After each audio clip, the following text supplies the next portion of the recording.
Buat kalian yang suka merasa keyboard 75% itu terlalu besar, tapi keyboard layout 65% itu tombolnya kurang untuk produktivitas kalian.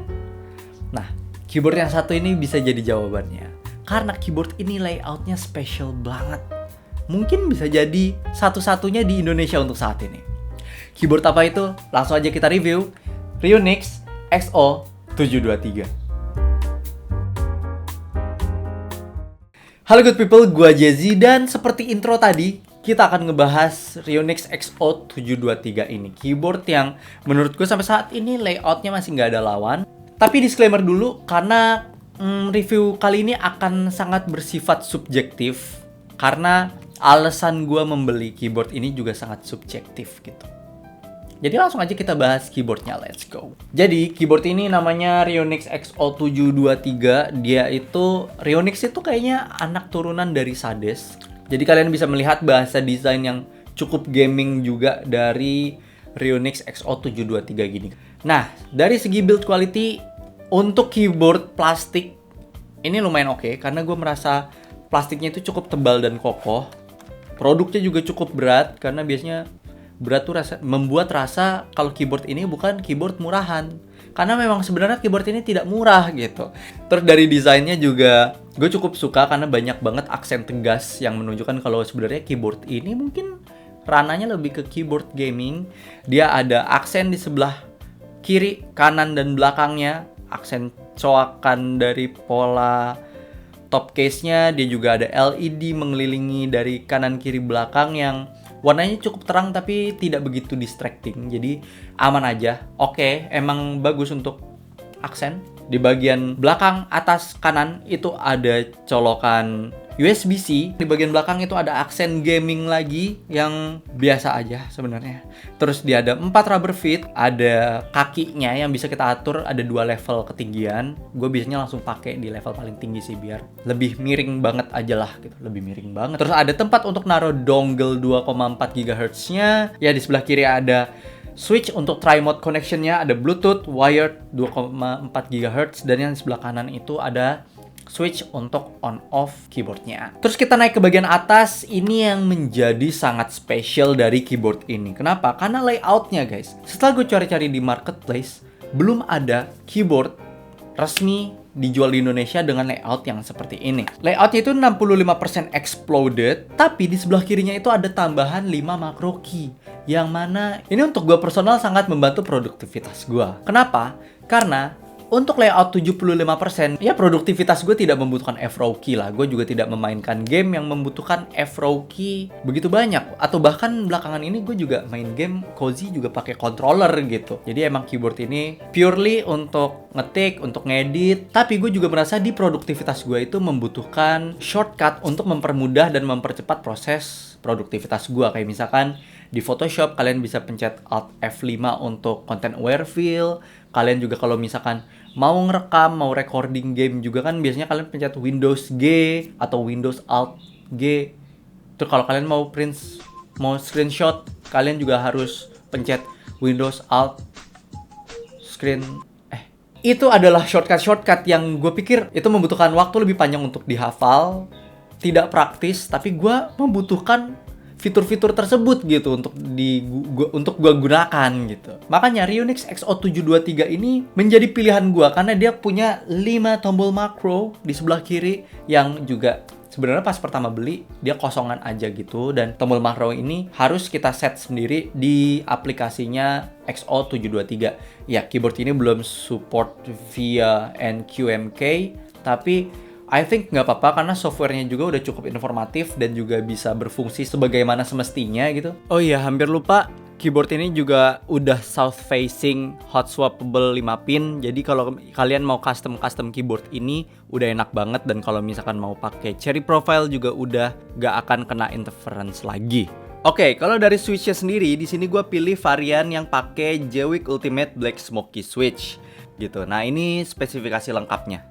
Ini tuh switchnya linear, dan dari pengalaman gua ini tuh feel-nya ringan banget, kayak ketoel dikit udah ke input. Nah, untuk kalian yang penasaran dengan sound testnya seperti apa, ini langsung gua play aja.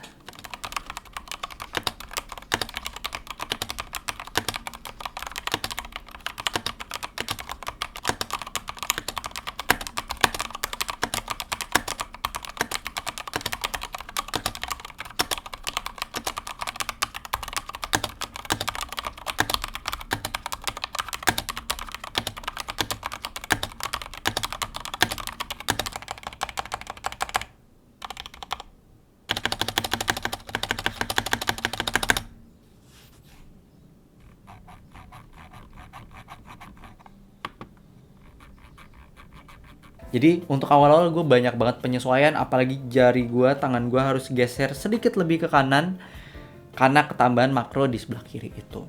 Keycaps bawaannya juga lucu, dia udah berwarna, dia sebenarnya ada dua pilihan antara BOW atau WOB gitu. Lucu sih, maksudnya di saat keyboard lain biasanya ngasih polosan warna putih doang, warna hitam doang, side print. Dia di sini udah ngasih keyboard dengan warna tritone karena ada aksennya juga, ada aksen kuning yang kalian juga dapat lebihannya kok. Kalian juga kalau misalkan nggak suka aksen kuningnya, di packagingnya juga dikasih nih yang polosannya. Jadi it's all up to you guys. Baterainya juga awet banget. Gue biasanya ngecharge ini tuh seminggu sampai 2 minggu sekali untuk pemakaian gue yang memang mungkin 4 jam per hari. Yang mana 3000 mAh biasanya boros, tapi ini sejauh ini cukup awet sih. Gue jarang ngecharge juga gitu. Tapi bukan artinya keyboard ini tidak punya kekurangan. Banyak. Kita bahas dulu dari bagian atasnya yang tadi udah sempat kita bahas sedikit, yaitu keycapsnya. Untuk keycaps yang utama, dia itu bahannya double shot. Tapi untuk yang aksen-aksen seperti yang kuning ini, dia bahannya Daiso. Weird. Kadang kenapa dibedain? Atau mungkin ya gua dari pabrikannya mereka udah full double shot. Tapi karena ini aksen adalah opsional, kalian bisa pakai, bisa enggak. Jadi mereka pakai yang lebih murah produksinya dan lebih mudah dibuatnya, yaitu Daiso. Kan Daiso itu di printing aja sih guys. Kalau double shot kan dia kayak ditumpuk gitu loh warnanya. Mungkin prosesnya lebih susah, mungkin lebih mahal, I don't know. Dan keyboard ini katanya kan layoutnya XDA ya. Cuman XDA-nya tuh membingungkan gitu loh. Dia nggak bisa dibilang XDA karena XDA yang gue punya itu kan rata seperti ini. Nah kalau dia tuh agak seperti OEM, tapi nggak setinggi OEM, tapi juga nggak serendah Cherry Profile. Bentuknya dia bulat-bulat kayak XDA, kayak dia hybrid gitu loh. Dia kayak blasteran guys, kayak gue nggak tahu, profilnya itu kayak dicampur-campur gitu loh. Terus gue juga malah merasakan yang beneran XDA itu cuma ada di Makroki yang sebelah kiri doang, yang 5 biji itu. Tolong untuk Ryonix kedepannya kalau bikin keyboard, konsistensinya dijaga gitu. Kayak kalian mau XDA ya bikinlah XDA. Kalau mau Cherry ya bikinlah Cherry. Kalau mau OEM aja gak apa-apa, bikin aja OEM. Kenapa Ryonix berusaha beda tapi bedanya membingungkan gitu. Terus perihal knobnya ini gue cukup bingung ya. Knobnya ini fungsinya ada 2 untuk defaultnya. Jadi dia bisa gede, kecilin, atau ngubah brightness dari LED key-nya. Tapi dia juga ya fungsi utamanya adalah membesarkan dan mengecilkan volume serta nge-mute kalau misalkan dipencet. Nah, dia itu kayak kadang suka ke input, bisa gede kecilin volume, kadang juga dia malah nyangkut untuk terang gelapin dari LED light-nya gitu. Cukup membingungkan, kadang harus gue tekan lama dulu untuk bisa switch mode dari brightness ke volume atau dari volume ke brightness gitu. Terlebih lagi, ketika gue coba bongkar keyboard ini, knobnya itu nggak bisa dilepas, jadi dia nyangkut aja gitu. Gue cukup bingung apakah ini unit gue doang atau semua orang juga tidak bisa melepas dari knobnya ini. Tapi ini cukup menyulitkan untuk kalian yang beli keyboard ini dan mau dimodif sih. Tapi kenapa keyboard ini sulit untuk dimodif padahal keyboard ini bagian dalamnya tidak lengkap? Ya, jadi setelah gua buka bagian dalam keyboard ini, dia tuh tidak ada dampener sama sekali, peredam sedikit pun gak ada. Kayak beneran ini tuh kopong aja gitu, kayak kosong. Yang mana untuk keyboard harga segini kayak aneh aja, kenapa keyboard harga segini nggak bisa memberikan dampener sama sekali. Sama sekali, bener-bener nggak ada. Sudah kosong, dia itu juga masih pakai metal plate, terus belum flex cut juga. Dia masih top mount, dia belum gasket guys. Kayak gue tidak begitu masalah juga masalah gasket dan juga top mount. Tapi kenapa keyboard harga 300-an udah bisa memberikan gasket, sementara ini keyboard yang harganya lebih tinggi dari itu tidak bisa memberikan itu gitu loh. Yang gue nggak suka terakhir, ini sangat subjektif sebenarnya, adalah pilihan switch-nya. Kenapa? Jadi keyboard ini dijual dengan 3 pilihan switch. Yang pertama itu ada dia pokoknya clicky. Gue nggak hafal namanya. Yang kedua di getaran yellow, switch linear sejuta umat yang we all know dia enak. Dan yang ketiga adalah Jwick Black Smoky, yang mana dia juga linear. Jadi opsinya adalah 2 linear, 1 clicky, nggak ada opsi tactile. Sementara gue sangat suka tactile. Kalau kalian lihat video gue yang memang cuma 3 itu, gue udah 2 kali nge-build pakai tactile gitu. Dan even now sekarang gue juga pakai tactile juga. Gue banyak pakai tactile, gue suka banget feel tactile. Tapi kenapa Rionix ini tidak memberikan opsi kita untuk bisa mendapatkan keyboard tactile gitu loh. Ini sangat subjektif sih, karena gue juga tahu banyak orang yang lebih suka linear, tapi kenapa tidak memberikan switch tactile gitu loh. Padahal kalau misalkan brown switch juga itu kan tactile gitu.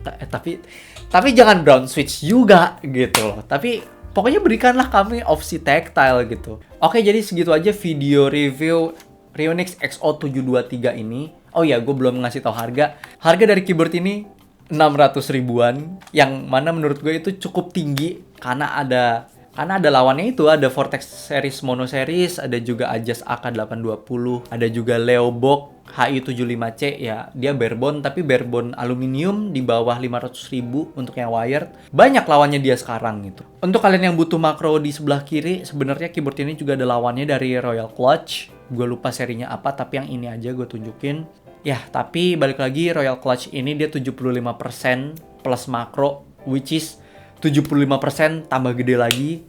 Dia ukurannya antara 75 dan TKL, yang mana tetap kegedean buat gua, tetap nggak bisa jadi opsi gua untuk membutuhkan 5 makro key ini aja gitu. Gua tidak bisa merekomendasikan produk ini, tapi gue cuma bisa sharing kenapa gua beli keyboard ini. Karena ya akhirnya review ini jadi sangat subjektif gitu, tidak untuk menyarankan apa-apa, tapi untuk sharing aja. Karena gue belum puas, jadi berikutnya gue akan modif keyboard ini sih. Gue akan ganti switch, gue akan kasih peredam dan lain-lain. Gue akan berusaha untuk membuat keyboard yang susah untuk dimodif ini tetap menjadi enak. Dan gue akan tetap pakai ini sebagai daily driver sih. Oke guys, kalau kalian merasa video ini informatif dan berguna untuk kalian, klik like. Kalau nggak suka, klik dislike. Kalau kalian punya komentar apa-apa, komen aja di bawah. Kalau punya request apa, coba request aja. Siapa tahu gue bisa mereview, memenuhi apa yang kalian mau. Share ke teman-teman kalian juga agar teman-teman kalian tahu kalau ada keyboard yang layoutnya cukup unik, ada makro key di sebelah sananya. Walaupun keyboard ini juga masih banyak kekurangannya, ya nggak sempurna lah. Jangan lupa juga untuk subscribe, karena subscribe kalian itu berpengaruh untuk perkembangan channel ini ke depannya. Oke, segitu aja video dari gua. Semoga nggak kepanjangan. See you on the next video.